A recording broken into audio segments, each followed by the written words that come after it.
bwanyuma y'akagwa k'abatura bashaba government kwergaye karinde nyamisha zabahabwo kuba zimaze rehamagara g'abanyabuzare babo hamwe no gucecereza emisiri yabo.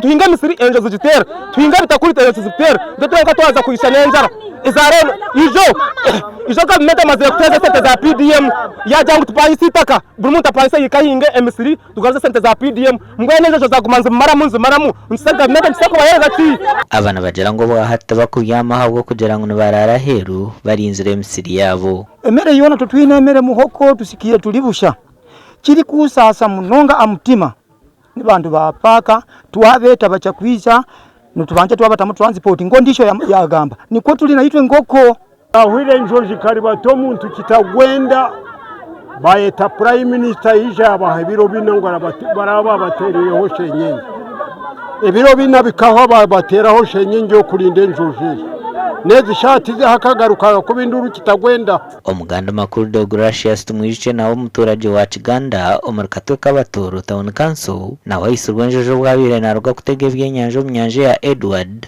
district ya Kasese. Bashir hanje ryo mugambirizo w'ekitongore kiri kurinda enyamishwa okurabira hasumu yahamya amakoraga. As Uganda Wildlife Authority, we are committed to protecting the communities against animal attacks, and we hope that this one unfortunate incident will not affect negatively our relationship with the communities. We invite the communities to continue working with us so that we conserve wildlife together. Police hamwe n'ekitongole cya Uganda Wildlife Authority batwara embiri y'abagenzi ngweze kuceberwa. Gasha kwa Gilbert Muhanguzi.